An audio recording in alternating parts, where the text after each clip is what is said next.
absolute pleasure to introduce you to the voice of Mario and Friends, Charles Martinet.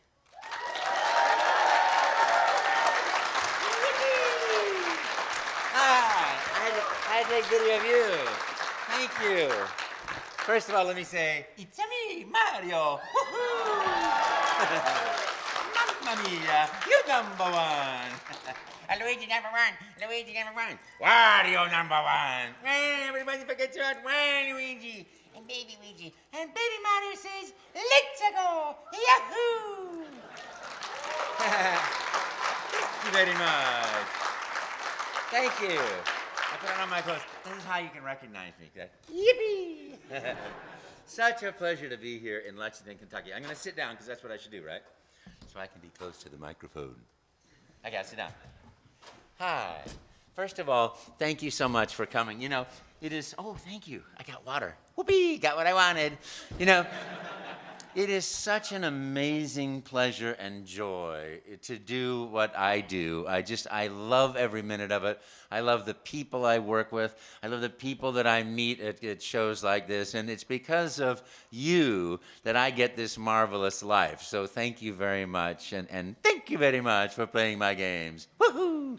Because really, thank you. Because really, it's the fans that make something successful. And it's the fans that make something joyful and happy and fun for the people that do it. And we're the actors are the luckiest people in the world. We get to do what we love to do. And then, unlike the electrician and the plumber and all the other guys in the real world, you know, you don't say to your plumber, hey, wow, thank you so much. You know, every time I took that and went to that sink, the water went right away, you know, or every time I plugged the toaster in, we had toast in the morning, thank you so much. But you get to hear that as an actor, so it's an amazing joy. And it's what I wish for absolutely everybody, especially when I'm surrounded by so much love and affection and joy at a place like Lexington, Kentucky, is that you do what you love to do in life, and you find your happiness and your groove and what it is that brings you that joy, that happiness, the creativity, the productivity, whether it's driving a truck or you know, cleaning cars, whatever it is, or being an attorney, whatever it is that brings you joy, you know, that's what I wish for you, whatever it is. And life is this wonderful exploration for me of what it is. What is it that makes me happy? What is it, you know, how do I find the love in me and the love in my world and express myself in the work that I do? And I make very conscious character choices to bring the purity of energy and purity of like of love, and like in Mario, just pure joy and happiness, and you know, Luigi, the purity of trepidation, if you will, you know. And I have an absolute principle of the characters that they're not harmful, and it's how I try to live my life too. Is like, how can I live a life, you know, because there are times when you're in complete disagreement with somebody, but how can I live a life where that conflict has some resolution in respectful conversation? And that's, you know, that's the sort of thing that you have to do with yourself too. Because we are all, particularly actors, are wonderful self-critics. And, you know, we all just, you know, criticize ourselves. And yet at the same time, when you stop doing that and you start being your own best friend, then you start realizing, oh, well, I have a lot in common with myself. You know? So, you know, I never had a clue what I wanted to do in life. And my mom was the one who kept saying, oh, honey, you're so talented, you could do anything. And I'm like, Ma, just tell me what to do, you know, just tell me what to do. I had no idea, you know, and, you know, you do those high school aptitude tests, and it says, no, can't be an actor, can't be a poet, can't be a this, you can be a this, can't be that. And I took those tests, and I just had no idea. But I always knew I wanted to be happy in doing what I do, you know, and express myself and have fun doing it. That's all I really knew. And I'll tell you, I was going to be an attorney, and when I first found out what really gave me joy, it was studying political theory at UC Berkeley. And I'm studying political theory with this great professor who is like, oh, what is the nature of man? And that's something you can argue so much about today because we studied Hobbes and Locke and Rousseau and Voltaire and Machiavelli. Is mankind dark and evil, or is he, is life in solitary, poor, nasty, brutish, and short in nature, or is he good, or is he a blank slate? And I'm like, this is great, because it was the first professor I ever had who said, what is the nature of man, in the exam? The one-part question, 1A and 1B. 1A, what is the nature of man according to Hobbes, Locke, Rousseau, Voltaire, blah, blah, blah, blah, and all the people we've read this quarter? And 2, what is the nature of man according to you? And I'm like, yippee! I got to answer a question myself. Yay, it was the first time I was ever asked to think. So I'm like, Hobbes thinks this, blah, blah, blah, blah, blah, blah. Fast as I could do that. And then, and now, what do I think? Well, I think, and I spent like almost all the time on what I thought because it was so stimulating, And I did that, and I did that. I did well on the exam, and I decided that's the guy I'm going to write my thesis for. I'm going to study. I'm going to become a political science professor. I'm going to do exactly what he does. I'm going to go right to, or I'll go law and do international law. And and then I went back for my final couple of quarters, and I couldn't get a single class with him. So, being the brat that I am, I said, well, if I can't study with you, I'm not staying. Nyeh. And I left. I said, nyeh. And I just walked out the door, and I'm like, okay, now what do I do? I'm going to take a couple of semesters or quarters off until I can get him back, or like next quarter I'll come back. And a friend of mine said, well, Charles, why don't you come and take an acting class from me? And I'm like, Les, there is absolutely no way I could ever stand in front of people. I am chronically shy. I shake like a leaf when I talk to 3 people. You notice I'm the one who's always silent in the group. And he goes, yeah, but, what have you got to lose? We can go to lunch every day because they have a student cafeteria where they're learning to be chefs. And I said, lunch? Oh, well, maybe I could come to lunch. And I don't know why. I have no idea why, but I went. And the first time I did a monologue, so it's like one of those things. He's like, you don't have to do the monologue if you don't. We just have fun. We just relax. I'm like, okay. That's not so bad. It's not so bad. So I go and I learned a monologue, and I'm sitting there going, well, I don't have to do it if I don't want to. And I'm sitting there watching everybody else go up there, and everybody's nervous, and you can tell. And I'm like, start shrinking in the back of the class, like, okay, maybe I can just hide behind the seat in front of me, and he won't call me. And sure enough, he goes, Charles, you're up. And I was the last person, and I went up there shaking like a leaf. Literally, I'm stepping like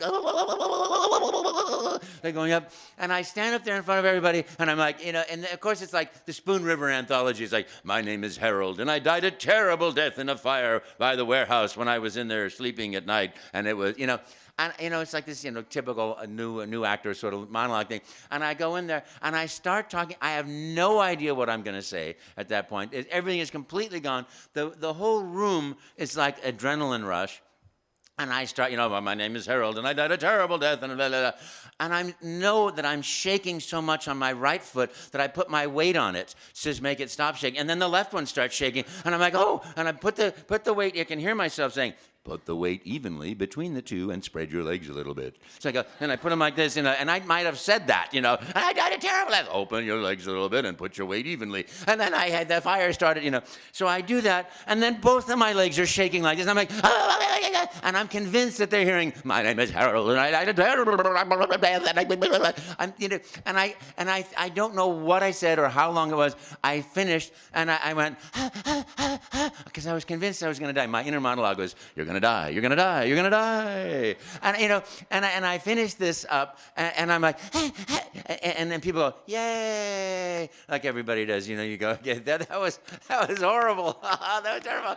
Yeah, but I didn't die, and you didn't die. So and I'm like, oh my gosh, that was awful. And they said, now we liked your monologue. It was very nice. The thing that we're all wondering is, how is it that you were the only person that wasn't nervous? Yeah, I know, like meh, ah, you know, impression of me, jaw hitting the floor, bump, bump, bump, bump, you know. And I'm like, but and I didn't say I was nervous. I said, well, I don't know, you know. But I, you know, it's that's acting. People can't tell, and we're all acting all the time in a way because we all have our public mask and things. But I was like so astonished, and I'm like, holy cow, you know. So I started doing more monologues and then scenes, and then. I started. There was an audition for Midsummer Night's Dream, and I thought I want to play Oberon, the king of the fairies. You know, my name is Oberon, king of the fairies. There lies Titania, sometime of the night. And I'm like, oh, that's the role for me. And I study. I went in. You know, everybody auditions together. I go in. I audition with everybody else, and I'm like, I got this. I was so calm. I was so sure. And I'm like, you know, I got this. And I called Les up. I said, Les, I watched everybody. I really did a good job. I think I got it. He goes, Charles, don't count your chickens before they hatch. You know? And I'm like, no, you're wrong about this. You're wrong about that. Yeah, I got this. You know, and the casting notice comes up the next day, and I'm walking up. I got the part. I got the part. And I walk up, and I look, and it's like, Oberon, not me. And everything it says, not you, not you, not you, not you, not you, not you, not you, not you. My name wasn't even up there. I didn't even win like the person who stands behind the tree and holds it up. I got nothing. And failure was the thing that started me off going, oh my goodness, this is what I'm going to do. Because I was determined then to succeed. And it was out of utter failure, falling flat on my face. And I'm like, okay, I started studying speech and, you know, all kinds of things. We won the speech tournaments in the state and the nationals. And then Berkeley Repertory Theater came along and I did this audition. And I'm like, I go in there and I auditioned with the monologue from Oberon right after the school play had closed. And the guys that did Oberon and all the big parts went in there. And I got the part to go into Berkeley Rep and study with Berkeley Rep and do a role in the summer theater show. And that's how I started. Absolutely. If you had said to me 6 weeks before I did that, are you going to be an actor? A day before I did that, even when I did it, are you going to be an actor? I would have said, oh, no. You know, but there it is. It all happened. So life's kind of unfolded for me because I just wanted to be happy. And I just wanted to do what I love to do in life. And and then one day, I'm sitting there doing what actors do. You know, I'd been doing theater for a few years, and I started doing trade shows and corporate videos, and I did like 600 videos and 70 plays. And I'm like, I'm just doing what actors do, sitting on the beach waiting for the phone to ring. And the phone rang, and it was a friend of mine. He goes, "You got to go take this audition. It's for a show in Las Vegas." And I said, buddy, there's absolutely no way I would ever crash an audition. I'm a professional actor. Where do I go? And I have no idea why, but I went, and I'm walking in the door as the producer's walking out the door, and he goes, "Hey, can we? I said, can I please read for this this part?" And he goes, "All right, come on in. We'll set the camera back up. Look, you're an Italian plumber from Brooklyn, right? You're going to do a real-time animation system, and we have no idea whether this is going to work or not, but we'll have these contacts all glued to your face, and you'll talk, and that'll make roller balls move, and that's going to go through a supercomputer, and then this character named Mario is going to move his mouth, and you say, 'Hello, I'm Mario.' You say, 'Hello, I'm Mario.' So you do that, and we have no idea. If this doesn't work, I'm not going to pay you to sit around drinking coffee. You're still going to have to talk to people all day, so make up a voice, make up a video game, start talking, and when you run out of things to say, that's your audition." And I'm like, self? Italian plumber from Brooklyn. "Hey, get out of my face, I'm working here, you know?" It's like, "Yeah, what do you want from me?" But I had this principle that two things. One, I always want my characters to be happy or joyful or at least have a sense of fun and not be hurtful, because that's sort of like, "Hey, get out of my face." I'm like, if I'm walking along, I don't want that. And what if there are kids in the audience? I don't want to be like harsh and gruff and mean. I want to be more fun and joyful. And I had played Gremio in Taming of the Shrew a few years before. And I said, I could do a little voice like that. And then, video games, I don't know anything about video games. And I thought, well, I'll just make stuff up. And I'm sitting there thinking about, Gremio and taking me through. Nice old Italian guy. Talk like this. Ah, Signor mio Petruccio. And I'm thinking, okay, I'll do something like that. And I hear action, and I turn to the camera, and I say, hello, I'm a Mario. Okie dokie, let's make a pizza pie together. And I said, I'll get some sausage and spaghetti. We put sausage and spaghetti in the pizza. And then we make the pizza. And I chase you with the pizza. If I catch you with the pizza, you got to eat the pizza. And then you got to make a pizza and chase me with the pizza. Thinking fully, they'd go, yeah, cut, thank you. He said nothing. So I went, and then we're going to make a lasagna. And I'm going to cheat. And the food is a theme in my life, as you can tell. So I'm like, then we make a lasagna. And we're going to jump in the lasagna. And we slide down the hill. And I catch you there. You got to eat lasagna. And then I'm going to eat lasagna. And then we're going to make a spaghetti meatballs. And he said to me, start talking. When you run out of things to say, hey, that's the end of your audition. And so I'm thinking to myself, I'm going to keep talking until he says stop, because I'm also a brat, the same brat of me that says, well, if I can't study with who I want, then I'm like, okay, let's see if you mean this. And so I was spaghetti meatballs, tortellinis, and I made every Italian food in the world. I was, Bufalo Mozzarella and I were best friends rolling around the foothills of California. And he never said cut until I heard, stop talking. Cut, there's no more tape. Thank you, we'll be in touch. And I thought, okay, that's the kiss of death. We'll be in touch means goodbye, there's the door. And I went back to the beach, I watched the sunset. He gets on the phone, he calls Nintendo, I found out Mario, I got him.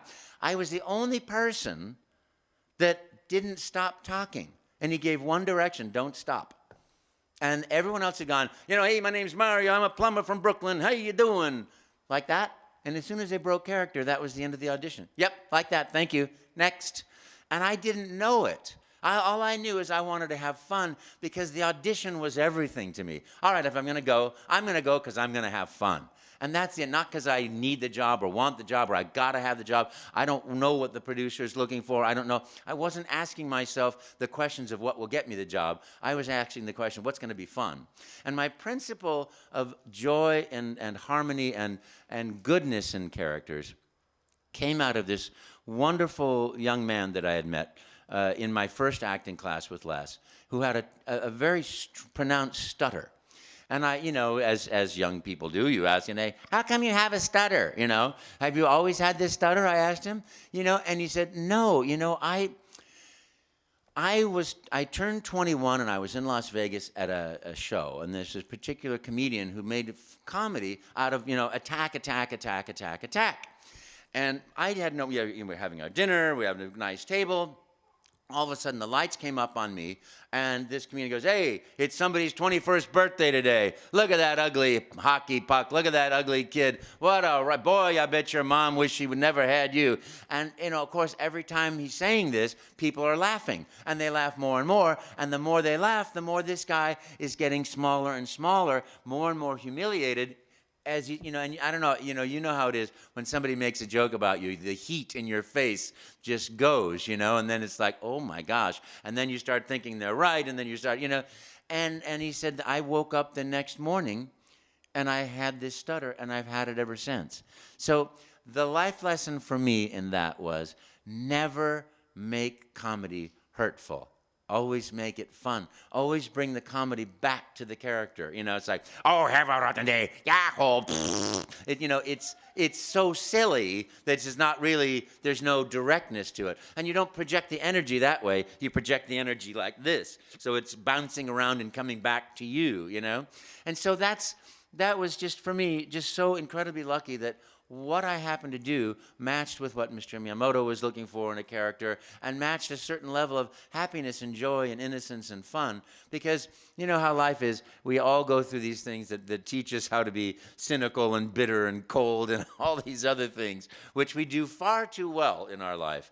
And if you choose innocence, if you choose joy, if you choose to see the goodness in people, the light and the life in people, then, you come with a different perspective. perspective. It's like that thing of like put on the rose glasses or the bitter glasses or whatever it is.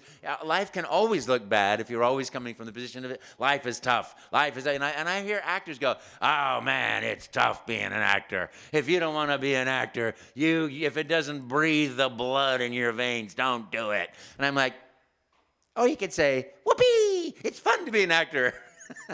I want to do it because it's fun. And that can be, that's the difference in the sort of attitude. There is creativity. If you look at Picasso and you look at Rodin, these great artists who did the creativity from the suffering of their soul. And it really is the dark lady of the sonnet, that soul-grabbing, life is so miserable because I yearn and I don't have what I want, and coming from that place. Or you can go, life is fun, yippee, and create from there. And that's my mission in life is to always be that sort of like creative fun, create from fun with harm to none.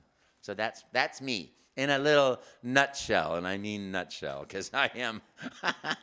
I realize I'm quite eccentric, but it's fun, and that's what I wish for everybody: is be yourself, have fun. The great thing in America is we really can get back to celebrating our uniqueness and the differences between everybody. And we can celebrate that with everybody in the world. If we release our judgment and our anger and our self-pity and all those other emotions that come with I don't have enough, I'm not getting enough, and instead look at somebody and appreciate them for all that they are, the sameness and differences,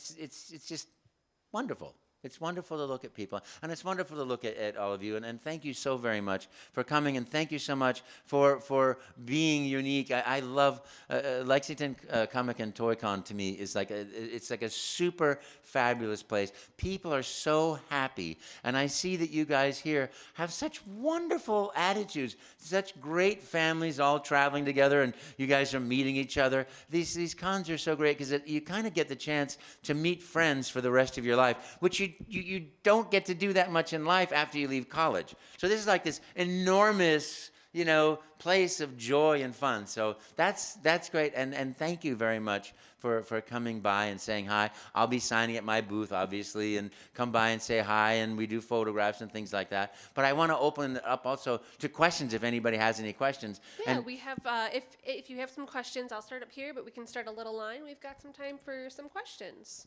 Okay. What are your fondest memories of working with like Reggie and Iwata and everybody at Nintendo? Thank you. What are the fondest memories? There's so many of them. It's amazing. The first time when we did Mario 64 in the booth, and I got that phone call, Mr. Miyamoto would like you to play Mario in a Mario game. And I went, what? Whoopee! And just going in there. For 5 years, we had done real-time animation for events and things, and CES and PR work. And then all of a sudden, asked to do the voice in the games. So all those 5 years of interaction and joy came in for improvisation, along with scripting, and the merging of the creative processes was so fun. It's like, okay, we're going to put the controller down. Someone puts the controller down. We got to have something that goes on, and somewhere, somehow, spaghetti, ravioli, mamma mia, came in, And it's like, I love creativity. I love that. So whenever I work with guys, we record in Seattle and Japan, and, you do that, and it's just this wonderful process because there's no ego. There's this passion to make a game. It's like the joy in Nintendo, to me, one of the many joys, is everybody there loves video games. They love the characters. They all play the games. They have the characters on their desks and their pods, and you can see who they love and their kids love, and it's this marvelous, joyful thing of creativity, and it's like it just makes it every step in the way absolutely fun, and that's the thing is, money's a great thing, but if you do something motivated exclusively for money, it's like it becomes more bumpy. But if you do something motivated from love and joy, well, it's a lot more fun, Lots of memories. Thank you. I can't really answer a yes or no question, obviously, or one thing. It's not a yes or no question. Oh, yay! You seem to have a lot of vocal flexibility, as I call it. You have a wide range of voices. Yeah. What do you think contributed to that? Do you just like do vocal stretches where you just goof around for a while, or do you think acting classes or vocal lessons helped you with those the most? Yes. I give my mom credit for that because my mom, we used to watch a Jackie Gleason show. We didn't have a TV set, and we used to go to neighbor's house, and then we got our first black and white, and Jackie Gleason was on TV, and there was a character, I can't remember his name, but hiya Joe, hello you Mr. Donnie, and I used to do that voice, and my mom would crack up.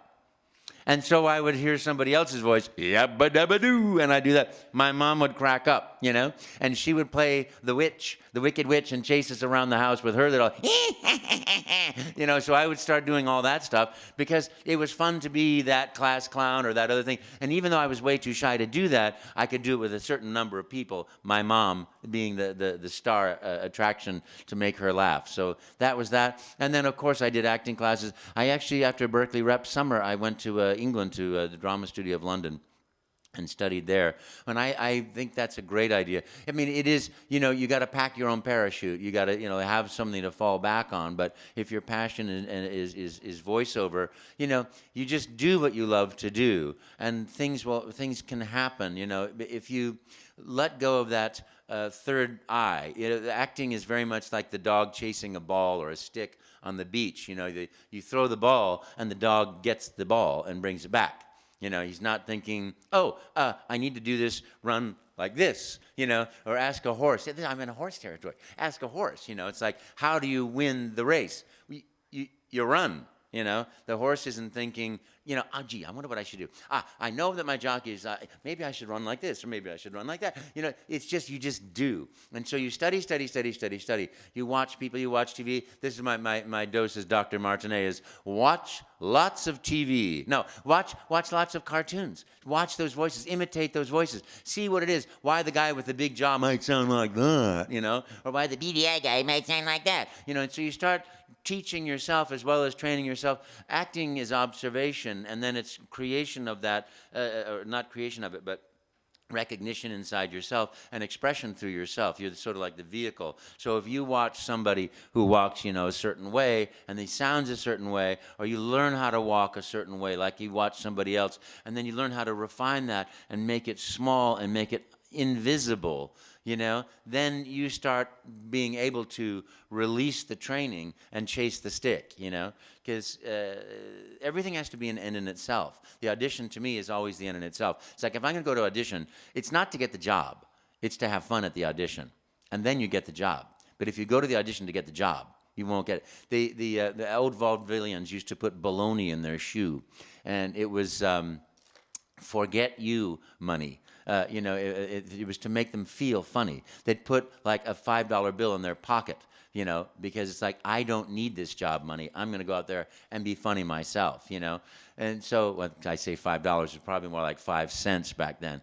But it has to do so much with releasing and having fun. Releasing and becoming the character. And I think studying Stanislavski is great, but also studying the English acting technique. Because, you can, if I can look soulfully at that skull, but if I'm holding it like this and you can't see it, I'm not really sharing it, So you need technique, but you also need to be able to isolate there and not there. So the answer is definitely yes.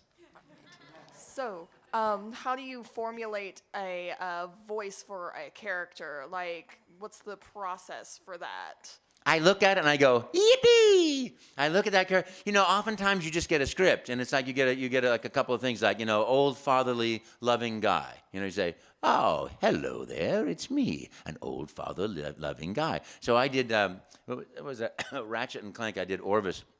Because a friend of mine passed away, Sidney Walker. He was a wonderful, wonderful, beautiful man who had just nothing but love in his heart, And I thought, well, I should do his voice because this seems like a loving, fatherly character. And I got the part because I was sort of like trying to channel him. I was trying to put something that was real and full of character in there. But sometimes you do see something, and after you've watched TV, you watch cartoons, you watch all these things, you go, okay, that's the way that guy sounded. I'm going to do impressions of that person. And then you start stepping on your own feet, and you start walking and making characters, and you'll always find that if you're doing it from your joy and your fun and your sense of passion, or your suffering, whatever you decide to be as your creativity, that when you stop looking from the outside and stop analyzing and judging yourself, then you start being more real in the character. And it's the same exact thing, oddly enough, in life. You know, I just, it's such a, yeah, I was listening to a friend who said, you know, if anybody treated you the way you treat yourself, if anybody had that voice of condemnation and unkindness towards you that you give to yourself every day, and we all do, so it's like, hello, that's what we do, you know. It's like, you idiot, why did you do this? Or oh, you're so brilliant, da, da, da. You know, then you'd stop being their friends. But your object in life is to be your own best friend, you know. So, but you're talking to yourself in a way that you wouldn't talk to anybody but yourself. So change that and be your own best friend. You know, and when you're self-accepting and self-loving, then you can start, it makes it easier to express. And I think that's a great reason why so many people become actors. It's like, it is the journey of the self. You know, you have to learn who I am, why I say things, what this character is. Why does he do that? Why does he, you know, and it's clear that everybody in life does everything because they want love. It's just their interpretation of how to do that is different. So, you know, as you study yourself, you start to be able to understand more about humanities, to choose those aspects of personality that belong in that character description or that visible character thing. So, and then, you know, I think with cartoon characters, it's just bigger. Louder, faster, funnier. You know, there was a director called Bill Ball used to say that. Once again through lightly. And then that direction was louder, faster, funnier. And then that'd be the only direction. And the cast is like, okay, you know. But it's just one direction. There's a great other, you know, so many young actors are in themselves, in their head, you know. And this Viola Spolin thing is when you speak a line, every single time you speak a line, you have to touch something different. So when I start talking to you and then transition, I have to make contact with something else. And it's just because you're supposed to be loaded with all this information as a character, but you're in your head, so all that goes out the window. So the simple task of having one intention, I'm going to touch something when I start to say something, allows you to focus enough on the reality of what you're doing to get rid of that external noise that is getting in the way of you being that character. Fascinating stuff. Viola Spolin. Okay, that's really probably not exactly the question you were asking, but Hello. I love your outfit, by the way. Thank you so much. Everybody that comes dressed up, it's so much fun to see people dressed up. Yippee! Hi. I have a buddy that's a DJ on the radio, and he would always joke about the mental images that people would develop of him because they always hear his voice on the radio, and they're like, oh, this guy looks like this. When they finally meet him in person, they're like, oh, you're not what I imagine you to be. Yeah. I mean, do you experience that a lot? They're like, oh, I thought you were this, and yeah, this. I didn't think you were so tall as the one that I get, because I stand up there, you know, I love to do that pose in the, you know, it's like, whoa, you know? Yeah. Yeah, but, you know, many people say I am the character because, and it's something I fully, absolutely believe, is I want to be more like Mario. You know, because realness in character is everything. I want to be more full of joy and happiness and aware of the gift of life, because it's so easy to be Wario, particularly in the morning. You know? Who else has a question? Hi. Nice shirt. So if he wasn't voicing Mario, was there any other Nintendo characters that you would have voiced that you had an interest in voicing? I had never heard of Mario, and I had never heard of Nintendo when I did that audition. I had absolutely no. I had played, you know, bong bong, ping, you know, in college, and tuck, the Space Invaders. You know, we have to wait until the thing goes all the way. You know, and poo, poo, poo, poo. That was my experience with video games. Oh, that and waka waka waka waka waka waka waka waka. That was it, you know. And so I had no idea that there could ever be a character. I think it's one of the great things about this character too, is it's like a universal thing. It's got, you know, and I always draw the analogies to Shakespeare, but it's like Hamlet is like an everyman. You know, though he's a king, he's an everyman. And Mario is like an everyman who falls in love with a princess, you know, and just simply wants to rescue and love and, you know, and faces adversity with a, let's go, woohoo, you know. And I admire that, so I try to emulate that in my life. And the more I can be like that, the less I am like, you know. So I like that. We have time for one more question, and then I would love to get a group photo with Charles Martinet to put on our Facebook page. If that's cool. If anybody is not okay with us putting it on their Facebook page, if you just want to step out or anything like that. So let's do one more question. Come on up. Yay. Have you guys seen these costumes? They made them These themselves. guys, so great. Thank you. I'd like to know if there's a difference between doing maybe the core games or Smash Brothers or Mario Kart, because they play different. I didn't know if it was different to voice. It's the same to voice. It's like, come and play in our sandbox. Yippee! I get up there and it's just pure fun. You know, I work with the greatest people in the world, for the greatest company in the world, and we have the greatest fans in the world. So it's all this magnificent, joyful thing. Is it different? Yeah, sometimes the games like Mario Strikers, you know, or Smash Brothers, there's a lot more wah, you know, there's a lot more as opposed to wah, yeah, you know, depending on, you know, yes. I did a yes or no answer. Yeah, it is different, but it's the same. Same, but different.